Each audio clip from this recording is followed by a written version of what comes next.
All right. All Sorry for the right.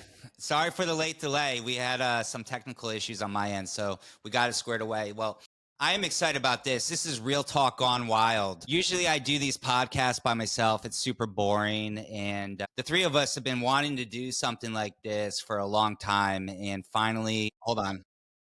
Finally, it's coming together. All right. Sorry, my YouTube was going. We're live. So, all right, I turned it off. So, we're excited because I have Mike Rivera and James Hunter here, who are awesome people, Southwest Florida, and myself. And we're going to be opening this up. This is not going to be a one-time show. This is going to be something that we're going to try to do at least 2 to 3 times a month. And we're going to have different topics. And our goal is just to really help people out there understand the market, understand commercial real estate, which we have two awesome experts here for that, the residential stuff, everything in between. So we're going to be talking about a lot of things. Some of them could be, political. Some of them can be about the housing market, real estate market, all the crap that's going on that everyone really wants to understand and know, so they make a great decision when it comes to owning a huge asset and a great asset, which is real estate. So I'm going to kick it off. I'm going to have James kick it off with a little bit about himself, what he does, and where he works. And James, the floor is yours. Awesome, man. Hey, but I'm just going to go throw it out there that we're going to do some international stuff too, man, because, All right. Colombia is my shit, man, and we're going to talk about it. But hey, first of all, I want to say this. I've done a lot of stressful things in my life, and I've done some podcasts, and I've done some other things, some pretty, hard deals. This is probably the most stressful shit I've ever done in my life. Just getting started. Yeah. We have Mike Rivera, ex-DJ, got all the technical equipment over here. Matt's got the professional stuff, and me, I'm sitting here with a $150 setup, man, with iPods that don't even work. So, but yeah, great. But man, you made it. Yeah, finally. But, hey, 18 years in commercial banking prior to commercial real estate. Worked my way up from a 22-year-old up to executive vice president, and just kept going and going, and got out of banking about 7 years ago and thought I was going to relax, and then got into commercial real estate, and it took off. So here I am. And then dipped over, followed a little girl. We'll talk a little bit more about that, over to Colombia, and started buying up real estate in Colombia. So yeah, that's pretty cool, man. We'll have some fun around that later on. All right. Awesome. Awesome, James. All right, Mike. Yes. Hello, everyone. Yeah, I've been in real estate, initially as a real estate appraiser back in 1996. Worked for Countrywide, Bank of America, and many other lenders up until probably about 2002, somewhere in there, 2001. At the same time, I had my real estate license, but I sucked. And so I was doing appraisals, and it really sort of, I feel, is the ditch digger of real estate.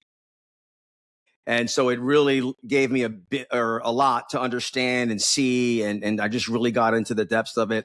Became a mortgage broker as well. That was in 2001 from one of the lenders I was dropping off appraisals to every week, 3, 4, 5 times a week, and got my license at that time as well. So I had all 3 licenses for a long time, probably until right around 06, 07, when the Great Recession crashed, and then it kind of went down. But anyway, I've been doing this for a very long time. Commercial real estate as well. Been involved in many large transactions. James and I have been involved in a few together as well. And so it's something that I enjoy and I like to do. I also provide hard money as well for developers, mostly commercial real estate related, not for residential. And yeah, I'm just kind of glad to still be doing what I love and to be here with you guys. So yeah, I'm glad to share some experiences and have some fun with you guys. So I'm very excited about this. So what is a ditch digger of real estate, man? I'm kind of curious. The appraiser, the ditch digger. He's the guy that gets paid the least amount of money, that the realtor gets pissed off and the lender gets pissed off because it doesn't come at value. Yeah, I mean, and everyone's complaining. Prior to, there were no rules, so we would get pressured all the time. Before they made the new rules, after the big recession, where now they separate the lender and the appraiser with an intermediary. They don't allow that anymore, but it was a big problem in the 90s and early 2000s. So, Matt, did you ever That's deal the with ditch that digger. as a broker? I mean, when I was a banker, man, I used to call the appraiser and be like, "Hell, this needs to qualify for $350,000." That's You're that guy. So That's I why I got a quit. story on that. In our world, with all the regulations and all that, after 2008, there is zero contact with appraisers, and Right. it's to the point now. Well, it's been for a while, but I've been doing this only for 7 years. But I don't even know how to order an appraisal. Like, my processor takes care of. We're totally separated. So what happens is, we have to go through an appraisal management company, which is third party in between lender and the appraiser, and then they bid it out, and then appraiser grabs it. And I remember one time we had to do a reinspection appraisal because the roof was done, so it had to be reinspected because it was subject to. And the appraiser was reaching out saying, "Hey, I could go to the property." And I was like, "Miss, you can't do that. We have to put an order in for it for compliance in order to do that." And I was trying to do the right thing. And then she reported me to the lender saying, "Oh, the mortgage broker reached out to me." And I was like, "What the fuck? I didn't reach out to you. You reached out to me, and I try to give you direction to do things right." And the thing with appraisers is, I mean, they have some kind of stick up their ass half the time, but there are some really cool ones and good ones. And when we did a HELOC on our house, we had this guy Anthony that's local in off Pine Ridge, and he was awesome. And there are some Gizzy. really good ones. Yeah, but I know him. yeah, it's weird when it comes to that, and a lot of them are cool, but I feel like it's a trap when they start asking you questions. It's like you're better to just zip it. And I tell my clients doing refis, like, just if they ask you questions about what value you need and da da da da da, just kind of be like, here's some comps, here's what I've done to the house, and zip it. Dude, I Because remember a couple weeks ago, man, I went out to one and met the appraiser there. He pointed up to this thing, and because they were needing fires extinguishers. Yeah. oh And I yeah, was like, he was like, "Yeah, you got fires." I'm like, "Yeah, man, right there, dude." He's like, "That's a fucking bell. That's the fucking ring bell." oh my god, yeah, That's it's funny. wild. Yeah, Yeah, so they do have an attitude about that because it was so bad back then where the pressure of making value, which was against the law then as well. And people fail to realize the appraiser doesn't work for the seller, the buyer. He works for the investor and Fannie, the secondary mortgage market. well, And they that's what dictate the the value's entire for. market. I What's mean, that? think about it. If appraise, they dictate the market and comps. So, like, at the end of the day, that's why I tell people. They go, "Well, I know the house is worth more than 400,000." I go, "Yeah, but they're not going to throw 450 at it because it inflates everything, and we're already in a huge shit show with inflation with other things. We could talk about that in a minute." But yeah, the appraisers do have an important job protecting the market, Yeah, and Mike exactly. could obviously talk about that, but. And for everybody else, and thanks for the intros, guys. I'm Matt Socci. I'm the president and owner of Anchor Home Loans here. I am a newer company, but not new to the industry. And the beautiful part about this is that I really, without overhead, can really help buyers achieve the American dream with lower rates and everything else, because I don't have to split it with people and all that other stuff if you use other mortgage brokers out there who do not own their own company. So that's a little bit about me. And I do residential, commercial, I do all the things. So that's that. But yeah, let's dive into a topic. Let's talk about, what are your predictions? You want to go first, James? Hey, let me throw one out there. I hear this all the time. Let's talk about the hot topic, AI. So AI, obviously, how has it affected you, Matt, and your business, and kind of what are you using it for in the mortgage business side? Kind of, you So know, where do you see that going? Because I've got a different aspect on it now that I'm getting into it, diving into it, and obviously now that I've created my course, Commercial Roadmap Academy. I'm using some of that AI technology in some of my course that's really freaking like tying this in together, where I'm teaching the residential agents how to do commercial real estate. It's freaking coming out good. so Awesome. I love AI. As far as, like, there's two versions of AI. There's AI that's trying to take over the world. That part's I'm not a big fan of. I feel like that's going to be the evil of all evils. But then there's the AI for productivity. All right. And I have been a Chat GPT user since probably the first stages when it was like Chat GPT 1.0. And it was cool, but it sucked. It was terrible, right? And now we're on like 5.3, and I use it. If you look at my marketing, I use it for everything. And here's the reason why. For me to take a picture and emulate everything that's in my mind could take me time, right? Now, if I was a loan officer that was not busy, then I would have the time to do so. But I am slammed. I am slammed to the point where I'm writing 10 to 15 loans a month, doing a podcast, being a dad, doing all the things possible and helping clients. Like after this podcast, I have 5 clients that are brand new that saw my podcast earlier this week on investing that want to jump into this. And they're just reaching out to me. Things are working with AI, I think, for everybody in a beneficial way.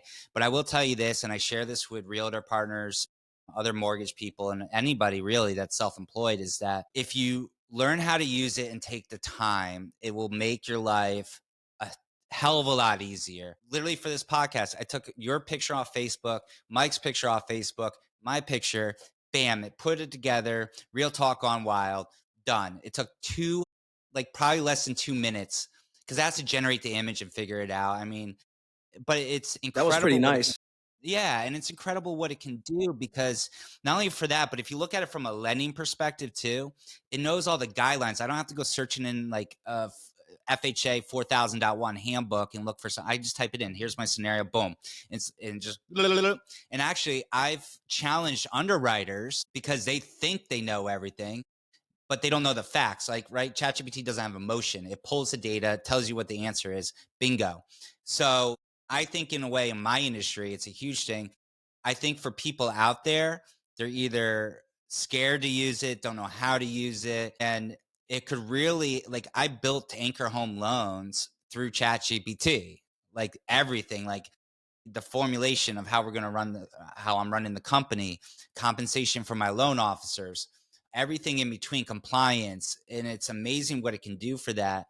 But I will tell you right now, like, even for you two, like, if just keep using it, and like you can make really cool graphics now. Like that whole image thing that they just did, that's new, because before it would make images and then you have like 7 fingers. It was all jacked up, and I never used it for it. I was a Canva person, but Canva, it's like you got to upload this, take your background out, put an overlay in, and next thing you know, I could have been doing 5 other things that produce money and not those things that don't, right?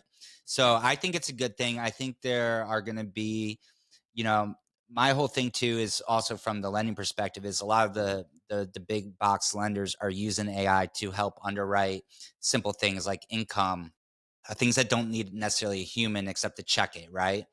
And that's how we're getting clear to closes in, like, I don't want to say average 5 days because that's not realistic, but 7 to 14 days. It's easy, it's automated, it's fast. So that's my take on it. What about you guys? So let me go ahead and say, everybody watching the show, that just because I'm leaning up and I'm holding Matt's arm like this doesn't mean I'm not I'm not heterosexual. Also, that arm with that watch, that wasn't me. I don't own that watch. Other bands. Mike, you Oh, look so okay, funny. man. I look like I was fucking about to make out with Matt on the. I know. You could tell it was AI, but overall, I mean, to the untrained eye, it looked pretty good to me. I liked it. Everyone complimented that whole it was post. spot on. Yeah, it was spot on. It was. So It looked Mike, good. are you using AI in any kind of reporting or anything? I am using AI. I'm using AI and developing analytical reports for developers. I am using AI for zoning, to review like zoning docs. Like I am assisting a family member on a 20-acre piece that they own, and they thought they could develop it, but I pulled up old data and even the names and information of the old developers, who they were, what they tried to do, newspaper clippings of why the development got denied. Incredible. And then I summarized and put together a full report for them to show them to their other partners to say, here's where we're at. This is what Mike thinks we can do. He's willing to help, but what you guys thought you could do, which at the time was going to be an 80 unit RV park, you cannot do. And so they kind of got effed in a way by the initial partners who says, "Oh, we can do this and we can do that." They put the property on the market for like 200 or 300 apartment unit complex. And once I dug into it, I was like, never will happen. Never will happen. So Yeah. I on top of that, Mike, because what I'm teaching in my Commercial Roadmap Academy course is AI is going to take care of paper risk, knowledgeable risk that's known, that's documented, but it's not going to take care of experimental risk or knowledge-based risk, right? So for instance, Fowler Street in Fort Myers, Florida. I just sold a property down there and it says it's in the flood zone, but it's never flooded whatsoever. And there's actually property right up the street from there. It's actually not in a flood zone, and it floods every time it basically just rains a little bit. So, Yeah. I think people that say, and actually I've just took a course on AI, people that say it's going to replace people, no, it's going to make people better and more efficient. But That's not what it's gonna replace doing. knowledge. Yeah, that's what it's doing, because you can get the raw data, right? But someone has to sit there and explain it and then offer the chain of events to say, this is why, because this happened and because that happened, most likely you trying to rezone or do this or do that, the probability is not. So for feasibility and probability analysis, it's been helping me out in that aspect. Very much so.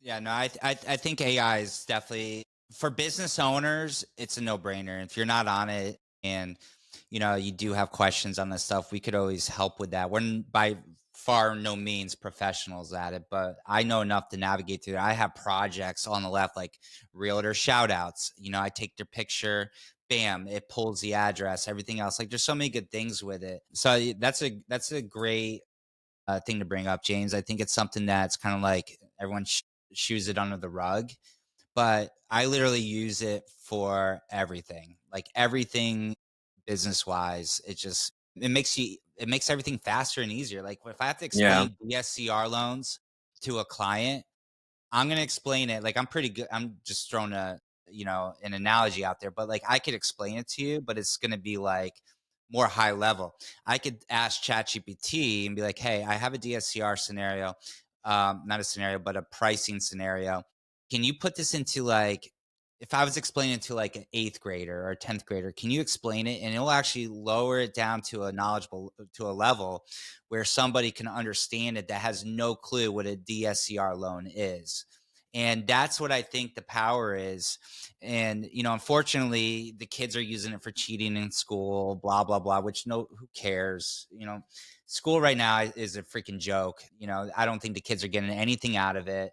They need to be learning financial literacy. They need to be actually learning ChatGPT, I think, and how to understand it the right way, because that's the future. The future is going to be this type of stuff, or you're going to be a handyman or something like somebody that is needed, like a plumber. Like those are the things that should be taught in school, and not like, hey, you're using ChatGPT and now you're cheating. Like it does, like I said, it does have its pros and cons, but I think in all relevance, it's a good thing that doesn't it's a bipartisan approach. It's not saying, oh, like you could be in there and be like, I'm a conservative. It's like, no, sorry, I don't go that way, So it gives you more of a neutral thing.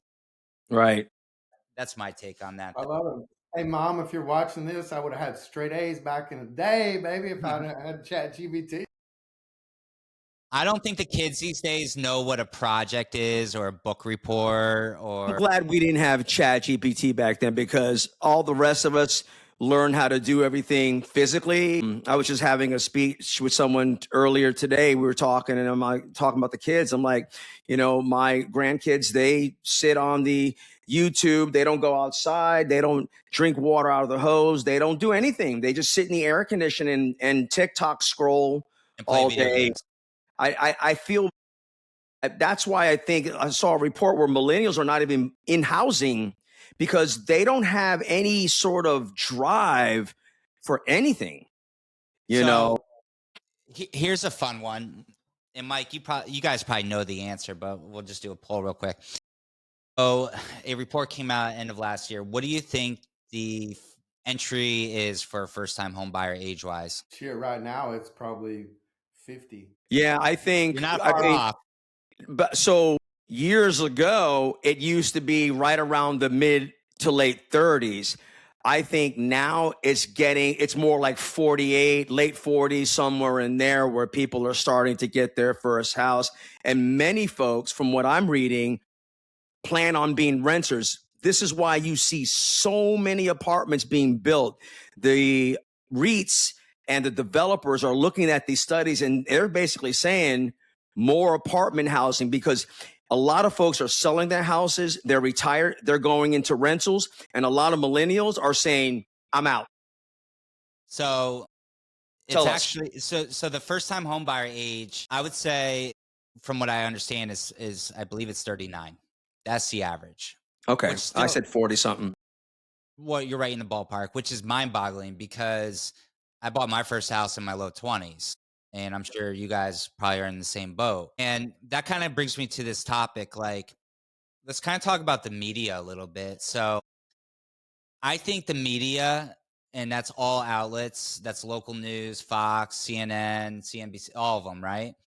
I think, and this is a big thing too, I think the media is really directing traffic the wrong way. And I think they're trying to instill more or less fear, okay?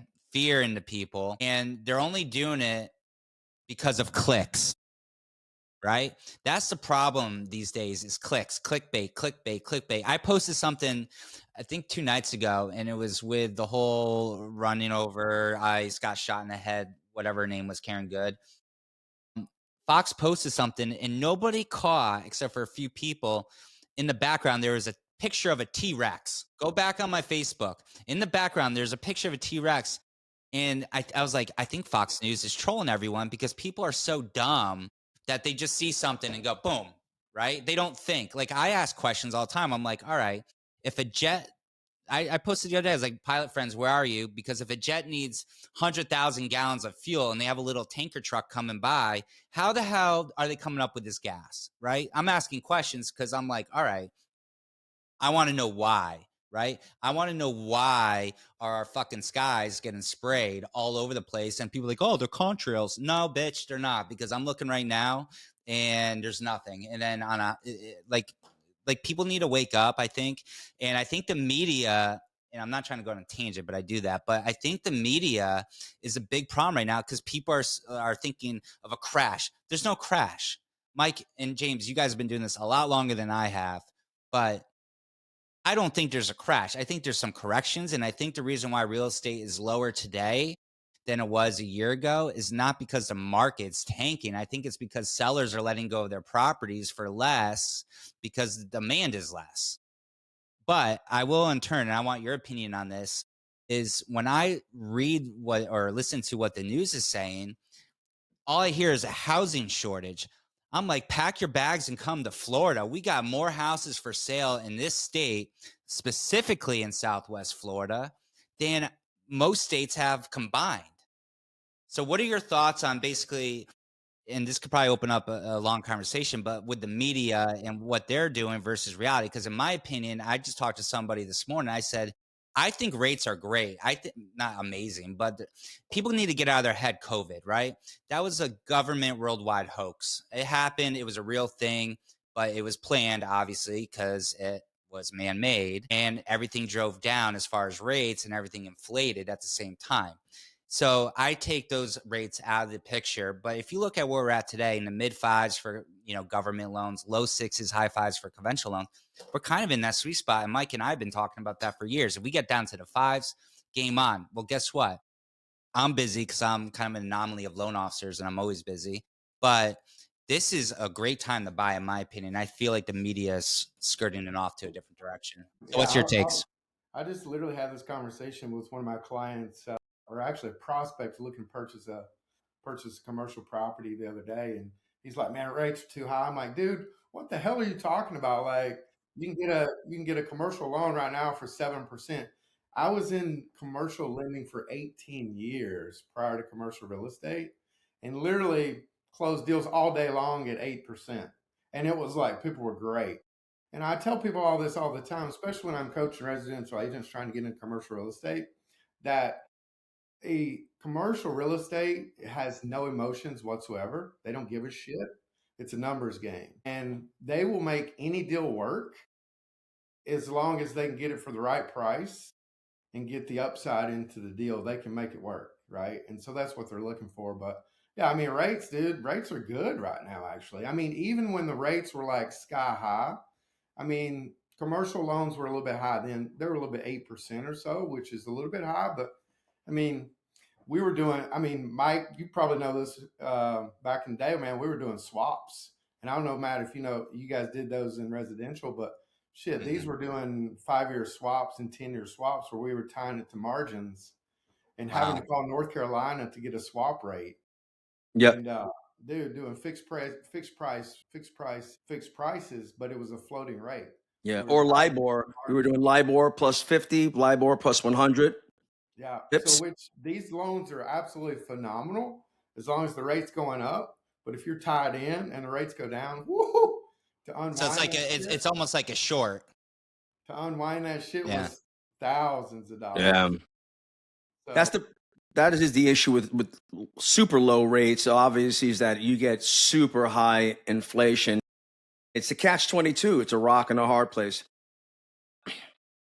On the media, I don't really believe the media is so much as the blame, because it doesn't matter what you believe or you believe. No one really changes my perception of what's going on the ground. And it's easy to say the devil made me do it or blame media. Media only reports the car crash. If there's a bunch of car crashes, what are we going to say? Media is making the car crashes happen. It's sort of blaming the reporter who reports on what's going on. Does it create some fear? Yeah, because some people believe everything that they see on the media. All right. But if you're an independent thinker and you realize and you have good consultants like you guys to sort of tamper or compress some of the loud noise, you can strategize and be like, you know what, we can probably do this. A lot of people are scared to buy houses, whether it's good rates or not. Matt, when I helped you buy your house, what were the rates back then? I remember you and Melissa had a little bit of trepidation at the time too, but I Well, I was think like, yeah, you both guys, times they were high. yeah, they were high. And I remember we had, I think you paid a little bit of a higher rate at the time for whatever reason, but I was like, it doesn't matter. You're going to make a ton of appreciation, a ton of money. So people get caught up on one aspect of something. And while you're so focused on this, you forgot to see all this up here. Right. bro, every time I see something in the media, I'm Googling this shit because I don't believe none of it anymore, dude. It's Well, crazy. Except when I see Trump say something, I'm like, hell yeah, he said it, man. Well, let me give you an example real quick. So, like, I had a client that I helped a couple months ago, and he goes, "Oh, I saw that Trump posted that rates are in the fives, and I also saw that he spent $200 billion to buy Fannie Mae and Freddie Mac securities." And I'm like, "All right, you have to, you can, like, and the worst part is, and no offense, you guys, I know you guys do real estate, but the realtors, man, like sometimes they just take the news and just post it, and I'm like." Do you understand the amount like of not trouble, but then it's like we have to reposition everything because they're like Susie said rates are in the fours. What? I Like, think that's just knowledge, man, because obviously me yeah. and Mike were both in the No, you guys investment know. industry. You Yeah. guys know Well, what's up all that's the what I'm time. saying is that people have to be grounded. If you're triggered and you're so attached and addicted to Fox News or CNBC or whatever the fuck it is, then you are going to be always reactive that way. But Right. when you ground yourself with other individuals, and particularly if you're going to get into real estate, right? What is the first thing you should be doing? Is getting around people that are smarter than you in real estate. Because Exactly. then that way, you know, if they're an ideologue, then maybe that's not the right person. But if it's a person that's grounded and balanced and can give you that balance, well, that is partially true, but this is also true, right? Because two things can always be true. That's a fact of life. But there's people that just report one side. Those are the folks that are fear mongers, and then those are the same on the other end, right? The two end spectrums are always competing for what they want to grab from you in stealing your attention. What you're looking for is the balanced individual that can guide you, whether it's a financial person, whether it's your banker, your realtor, your mental health counselor, your doctor, right? Some physicians are surgery, surgery, surgery. But meanwhile, there are tons of holistic doctors that can provide you that balance. There are holistic doctors that say, never have surgery, never take any medications, and then you drop dead because you're taking some plant from Colombia. Call that ayahuasca, baby. Ayahuasca, that I was looking for. I ayahuasca myself and now I'm dead.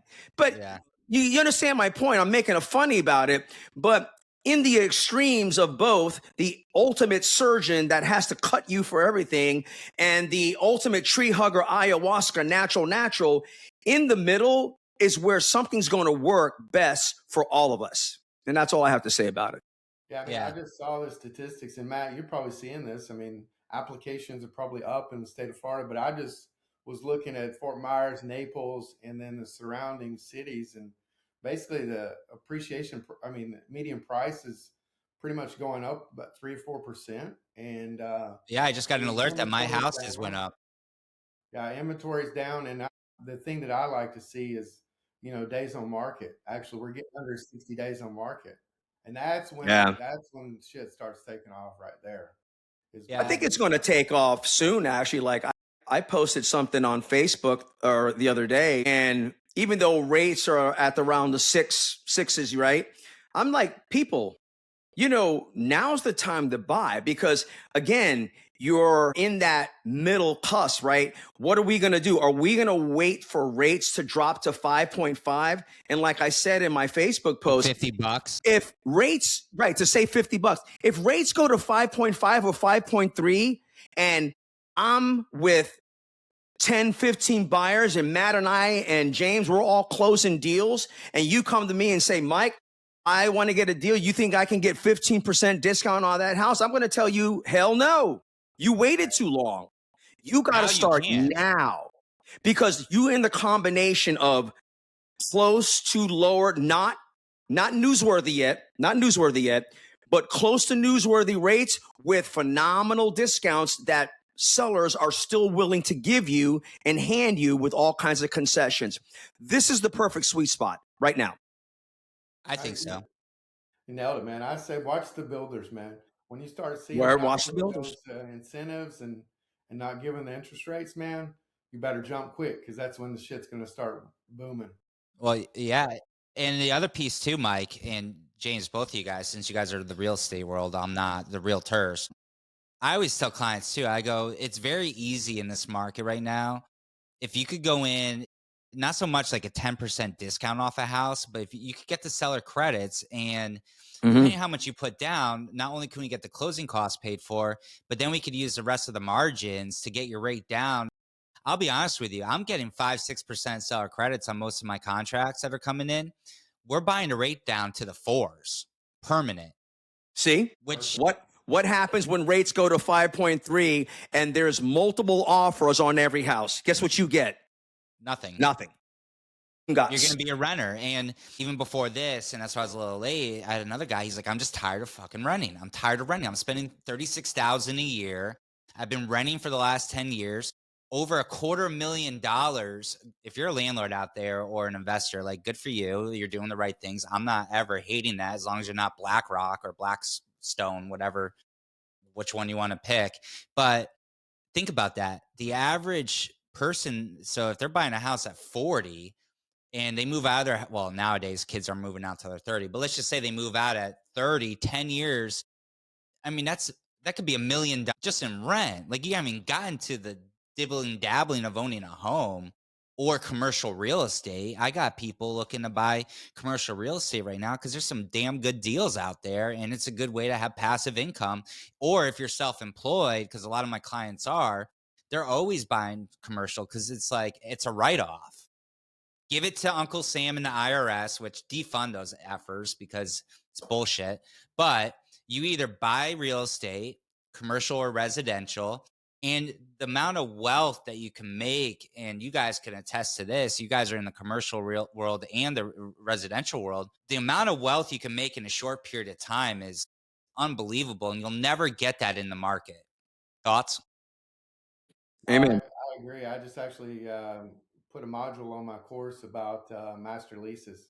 I know Mike knows a lot about those, but master leases is a phenomenal freaking product where you can take over a mass. I mean, I just did one, talking to a client right now to do one over a retail center. And basically, it's a burnout seller or owner of the retail center, and he's just wanting a flat $1,000 a month is all he wants. So basically, we're going to do a master lease on that and purchase it and give him 11.5. He's happy as hell. But dude, where this place is and the upside to it, my client, which this is the bad thing about real estate, is we go out here and we see all these deals and we're like, shit, man, where did I find this shit, man? Why didn't I find this? Because this guy's gonna go in and buy this center, put it on master lease, give this guy 11.5 each month, and then within probably I would say 12 to 18 months, he's gonna have that shit like cash flowing like no other. So the cap rate went from, 10% to 15%, and the value is just like skyrocket, man. I'm just like getting sick, like talking to this guy about this deal, man. I'm hoping he don't want it. I hope he's not watching too, man. But yeah, dude, it's crazy. I mean, commercial markets, hasn't slowed down a bit, to be honest with you. I mean, the investors are kind of like nudging around like where to put the money because the cap rates were kind of offset there a little bit, but now it's just like game on. I will say this just real quick, then Mike, you could go. Like I feel like at least what I'm seeing right now a lot is that maybe some of the commercial investors might be tapping into residential because I'm doing a lot of debt service coverage ratio loans across the United States. Just because the deals are freaking incredible on the residential side, as we talked about before. But I also see too in the news, like not in the news, but just in mortgage world, like commercial real estate is a good metric to look at too on how the market's doing. And I don't know much about that. I dabble into it a little bit, but what are your thoughts on that? Those And type like, of loans are just basically, a lot of consumer knowledge. They don't know about them. So Matt, when you talk about those on your podcast and stuff, me and Mike been doing those damn loans for years, man. But people just don't know about it. So that's the right. key is knowledge, because everybody knows FHA loans and SBA, which they think SBA lends money and it doesn't. But, Yeah. it's just public knowledge. Very true. Very true. But I've been busy with a lot of leasing myself lately. Physicians, I have a good relationship with doctors locally, and a lot of them I've been noticing anyway. The sales, not so much. I did sell a building recently, but that was again another physician that I had put in a lease in years ago, and their lease was up, and medical space in particular is very high price and hard to find. And you're almost now able to actually buy something cheaper than you can lease because what little medical space is left, you just can't find any discounts. I make offers of leases that are at 28, 27. I make offers at 22, 24, and very rarely am I getting it. And it's to the point that if your lease is up, they won't option. They'll put you back in at 30 and you were in at maybe 25 and there's no renewal. And when you're, have 5,000 square foot building and you're paying a new rate of 35, 36 plus a 10, 11, $12 CAM, which is the expenses are so high right now. These people rented with a $5 CAM 5 years ago. That same fees for insurance, taxes, blah, blah, blah, is now $12 a square foot. That's actual cost to the landlord that you have to cover. And so you're talking $45, $48 a square foot. Insane. So I'm catching commercial buyers off of leases, believe it or not. Go figure. Something new. I have never experienced that. They've been leasing and then they're like, hey, why don't we just buy it? Because the tariffs and the storm and the insurance, it's a combination of things that have things so expensive right now that the CAM has tripled. What used to be $3 to $5 for your expenses. Explain what a CAM is for people. A CAM. So So I'm going to use it as a residential. A house has expenses, right? It has taxes, insurance, lawn care, irrigation, whatever, right? A few things like that, right? On your house. If you were renting your house to James and I, and it was triple net, we would pay you whatever it is, let's say $4,000 a month for the base rent, but you tell James and I, you guys have to pay the expenses because I'm giving you a great rate on my house, which is in Naples, real close on 3 acres. It's $2,000 each, but you guys have to pay the expenses. Those expenses, let's say it's $5,000-$6,000. James and I have to split those expenses together. That would be what they call community association fees, community fees or common area fees, Sure. meaning the expenses of the property are now pro rata shared to all of the tenants, meaning James and I. Does that make a little bit more sense? Yeah. As an example? You as an investor, we call that mailbox money, baby, because you just go to your mailbox and pick that check up.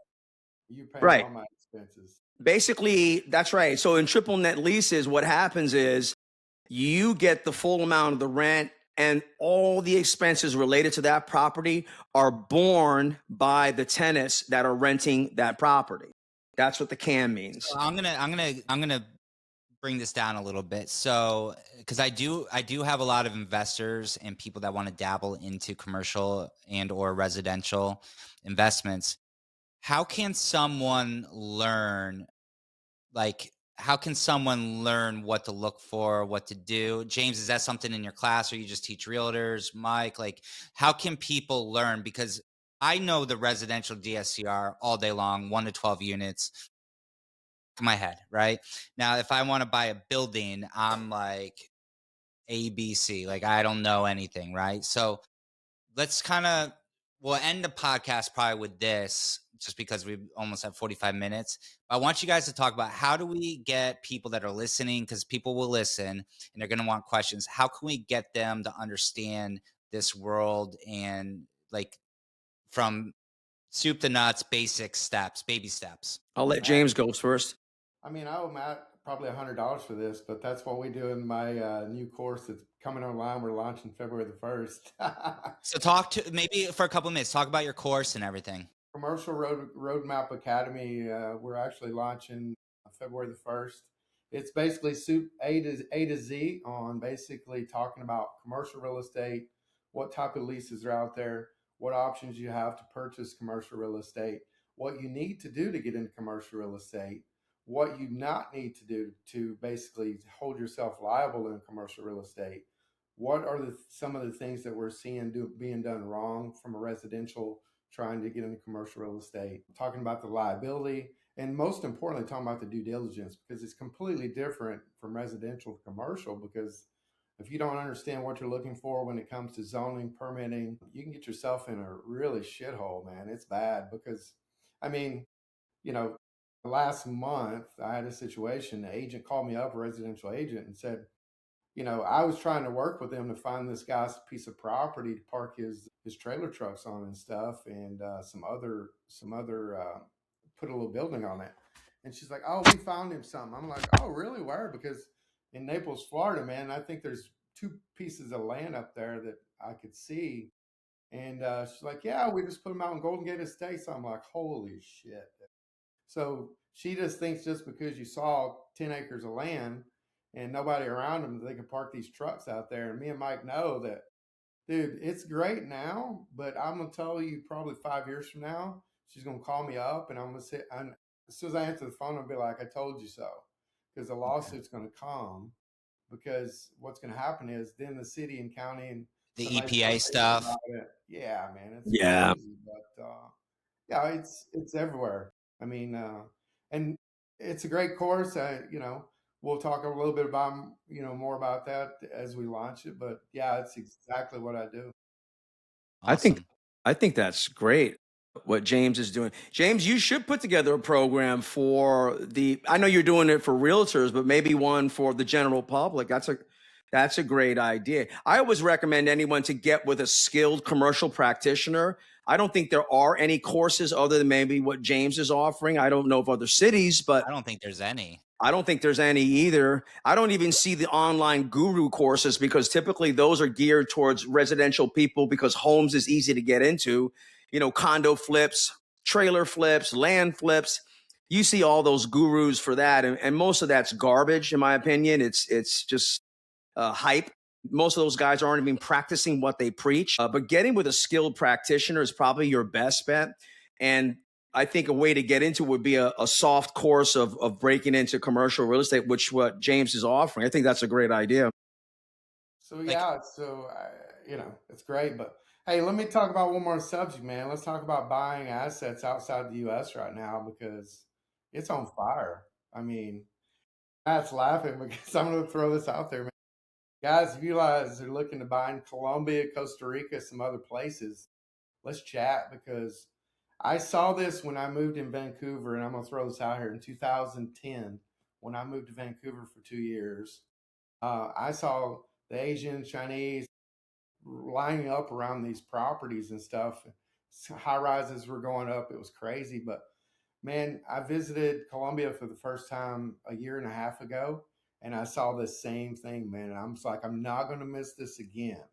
And so, literally, I just got back from Colombia and I went over because I was going to actually buy another place in my building. I literally walked in, the sales center had completely changed. And I'm like, what the hell? I'm like thinking, oh my God, dude, I just got screwed, man. They're gone, man. And no, sure enough, man, like the project completely sold out, 380 units. wow, And basically they had started another project and it was 75% sold out. wow. Crazy, man. What's And the so, dollar to the Colombian, whatever they call it? What's the so it was really good, but now it's about 38 points, difference. So, the the dollar's kind of dollar's pretty tanking a little bit? I know. Yeah. Yeah, a little bit, but people are like, "Is it dangerous?" I'm like, "Yes, man, it's freaking dangerous as shit." James, You can you might, do real estate in different countries? yeah, yeah, I do referrals and I send it over. I do a referral partnership just like I do here. But people are like, "Man, is it dangerous?" I'm like, "Yeah, it's dangerous, man. You might actually enjoy the food there. You might enjoy the scenery. You might meet some great people. Business opportunities there are crazy, man. I'm about to bring actually I I've never done this in my life, but I'm actually about to bring one of the top singers to the U.S. that I met at a bar there, and he's an international phenomenon over there, Peru, everywhere. He's Okay. come to the U.S. I'm helping him put his visa together, and I think Mike, you talked about this the other day about the 13-piece band. That's what he Yes. does. That's Oh, what he does. okay. Oh, So nice. it's going to be good. But yeah, and hey, you might actually find a beautiful woman that doesn't have American standards. Not to throw American girls under the bus here, a couple $100. You know, you go out, man, you have a great time. Like Trump says, it's tough. Hey, 2 bedroom, 2 bath for $135,000 on the 20th floor, and my Yeah, HOA is $100 a month. yeah, you Ah, can't find that anywhere. I mean, No, that's a good spot for retirement, at least, or even semi-retired. That's I know why you go there. I'm headed that way with you at some point. You can believe that. I'll tell you, man, it's the only place I've ever been on Sundays from 7 o'clock in the morning till 2 o'clock in the afternoon. They literally shut down a lot of roads in actually the main city Hmm. to where people can exercise, do bikes. They put vendors out there, juices and Cool. bands. It's crazy, man. It's like a community exercise day. That's interesting. See? So Wow. Trump, if you're listening to this, man, do not shut the visas down. Lord God, man, you're gonna put me out of business. I always say, and you probably been watching my posts. We all know the president doesn't do shit. It's all above him. It's the elites, man, and Yeah. that's the part that pisses me off. Well, I throw that out there. I throw the dangerous part out here because I see, we're talking about social media and stuff, man. I see two of my friends just like sent me messages yesterday. Like, dude, what happened? Like, I see they're like checking IDs and doing all this, bro. It was during like New Year's Eve. There's a part in Poblado called Provincia, like where they have all the restaurants and everything like Yeah. that, and they were checking IDs to get in. because they were setting up reservations. So basically, the line was out the door to get into the main part of the street. And Yeah. like everybody's throwing it on the internet, going, "Man, they're checking people's IDs, they're arresting people." I'm like, Oh my Jesus God. Christ, man! I know. But no, That's crazy. I know this is our first one, but I think there was definitely, some good information for sure, yeah, for sure that was shared. I think what we would like to do, and maybe over the next 2 weeks until I get back, and if you guys are around, let's see what the audience wants to learn about. I think that's a big key because we could talk about random stuff all day long, literally.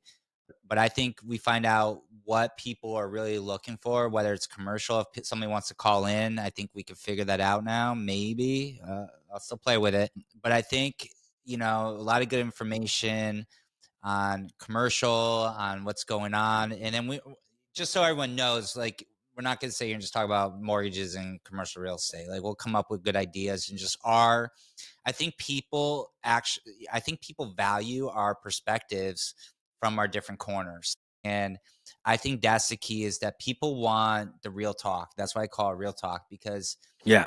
I don't think either any of us are those people that are like selling bullshit ever. Like I tell people it either works or it doesn't. But Right. here's how to get it to work. And I think we all have our own little specialty with this. And James, I know both you and Mike do commercial and residential, so I guess the battle off between you two, and the only mortgage person here. So, but we're a team. That's what I always tell people. We're a team. We want to try to educate people. Have loan officer friends. They work for different companies. It's fine. We're all different. We all have our own thing, and you work with who you like to work with and want to work with. So, Right. um, really good topics. I I do have love to it. end this though because I literally have contracts coming in, a ton of work to do. Me too. James and I are going to be co-listing some stuff together at some point too. I would imagine we've See, talked that's about it. cool. Like We're gonna. that's what I I tell might even people. be Like, on his school training program at some point. I don't well, know. James, if you're gonna roll that out, like I'm not gonna get into the commercial thing. That's just not my space. But if you're gonna roll it out to even residential, like there's a ton of people that want to do the DSCRs and stuff. So I always tell people like don't leave that out. And also fix and flip rehabs. I got lenders that are doing 10% loan to cost, 15%. You don't even have to make a damn payment if the ARV is good enough. That's my new niche I'm working on now, Well, and I'm Matt, we can getting put you in there, man, because I talk about DSCR loans and actually co-living and everything. So we got a yeah, lot of good and I stuff. love to be a part of it with you. All I love it. right, Yeah, All all right, right, guys. guys. Well, thank you this so was much. great. First episode of Real Talk Gone Wild. We didn't go really too wild, but we'll start this up again, leaving on vacation next week for a week. So, in a couple weeks, let's get some. If you're out there listening, like text us, DM us, let us know what you want us to talk about. It could be anything, it doesn't matter. It could be real estate, it could be about groceries, whatever, Columbia. 99-cent eggs. Let's talk about it, We could man. talk about Georgia, Blue Ridge, Georgia. You want to buy a nice vacation home in the mountains, whatever it might be. We're here for Yeah, you. we should also we'll talk about some local stuff that's going on in the market too. Like I'm starting to see some pockets where certain neighborhoods and zip codes are not buyer's market anymore. The inventory has really got restrictive. So I think we could maybe talk about that as well. I'll pull more data at the time, but there's some interesting dynamics going on already for 2026 from what I can tell. I'm Pretty cool. pumped up. I Yep. think it's gonna. I think it's gonna be a good year. We just need to keep reaching more people. That's what I keep saying. Reach more people because they're gonna. The people out there that want to buy, they just haven't met us yet, and that's what I keep telling people. Because once they meet us and understand the vision, it's all gonna make sense, and that's the key here. Is that we're gonna paint the picture, give you the vision, and then we'll give you the path to home ownership or commercial ownership, whatever it might be, and we'll be able to take it off. I So love it.